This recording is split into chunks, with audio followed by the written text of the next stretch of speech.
আপনার ফোনে ওয়ালপেপারের জায়গায় এরকম করে ভিডিও সেট করতে পারবেন। যেমনটা আমার ফোনে দেখেন, এখানে ব্যাকগ্রাউন্ডে ভিডিও চলতেছে।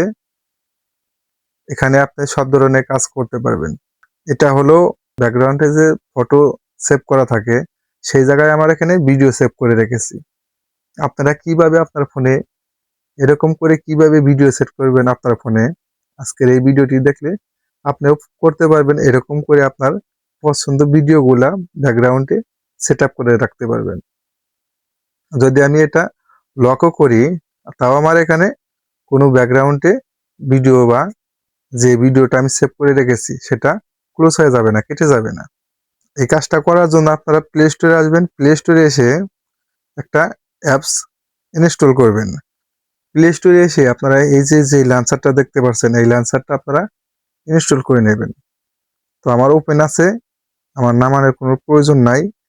তো এখানে আমি সেট আপ যেভাবে করবেন আপনারা, এখানে ভিডিওটা এই যে এখানে দেখতে পাচ্ছেন ভিডিও, আপনারা এখানে সিলেক্ট করে নেবেন। সিলেক্ট করে আপনারা একটা পছন্দ ভিডিও এখান থেকে সিলেক্ট করে নেবেন। তো আমি এই ভিডিওটা সিলেক্ট করে নেব।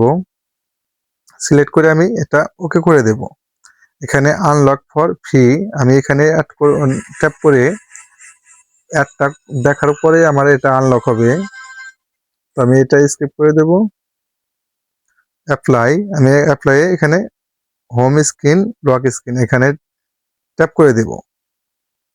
তো দেখেন আমার এখানে সেট হয়ে গেছে। এরকম করে আপনারা আপনার হোম স্ক্রিনে ভিডিও সেট করতে পারবেন। ভিডিওটি যদি ভালো লাগে চ্যানেলটি সাবস্ক্রাইব করে রাখবেন। দেখা হবে পরবর্তী যে কোনো ভিডিওতে। আল্লাহ হাফেজ।